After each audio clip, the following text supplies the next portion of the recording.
పనిచేస్తున్న ముసుగులో నీ పనులు కానిచ్చేస్తున్నావా? వాడిగా చూపులు చూస్తే వెళ్ళిపోతానని అనుకుంటున్నావా? నీ దురాలోచనలని కడిగి పారేనని అనుకుంటున్నావా? ఆ దురాలోచనలు ఉండేది నీకు. కడిగి పారేయాల్సింది నన్ను కాదు, ఎండల గట్టాల్సింది నిన్ను. అవును మరి. దీనికి ఏం తెలీదు, ఒట్ట మాయకురాలు. ఎవడికి చెప్తావే నీ సూక్తులు? పైకి మాత్రం ఏమీ లేదు లేదు అంటూనే లోపల మాత్రం ప్రేమ మీద ఉన్న ఆ ప్రేమాయణాన్ని కంటిన్యూ చేస్తున్నావుగా. సేవలు చేస్తున్నాను అనే పేరుతో ప్రేమ్ని లోబరుచుకొని నీ కొంగని కట్టేసుకోవాలనే కదా నీ ప్రయత్నం. చివరికి నీ కాళ్ళు పట్టించే వరకు తీసుకొచ్చావుగా. ఇంకేముంది? మెడలో 3 ముళ్ళు కట్టించుకోవడం కూడా పెద్ద కష్టం కాదనే కదా అనుకుంటావు. ఆ చూపేంటే లోపలున్నది ఇదేంటి బయటకొచ్చేసింది అని ఆశ్చర్యపోతున్నావా? నా మాట నీకు మింగుడు పడ్డం లేదా?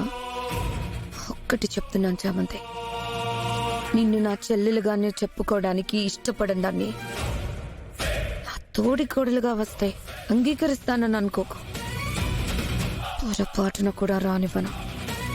నీ లిమిట్స్ లో నువ్వుంటే మంచిది. మంచి గురించి ఒక చెడు వచ్చి నా దగ్గర చెప్తుంది.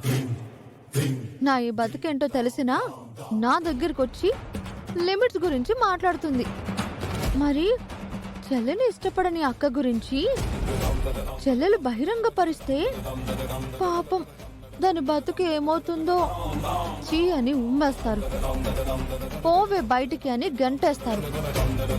అంతే కదా చామంతి, బెదిరిస్తున్నావా? మరి నువ్వొచ్చి చేస్తుందంటే? నేను జస్ట్ చెప్తున్నాను. నేను కూడా జస్ట్ చెబితే ఎలా ఉంటుందో నీకు చూపించాను. చామంతి, నన్ను రెచ్చగొట్టే పని ఈ మధ్య పెట్టుకుంటున్నావు. నీ బుద్ధుల్ని బట్టే నా ప్రవర్తన ఉంటుంది, నీ తీరుని పట్టే నా మాట తీరు ఉంటుంది. చామంతి, అన్ని రోజులు ఒకేలా ఉండవు.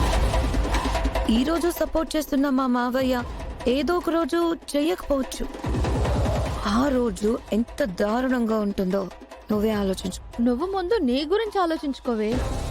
మీ ఆయన నిన్ను మా భార్య ప్రిన్సెస్సో అంటున్నారు.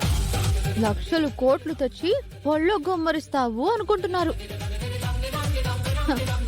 ఇక్కడి నుంచి వెళితే ఒంటి మీద కట్టుకున్న బట్టలు తప్ప నువ్వు ఏమీ లేని దానివని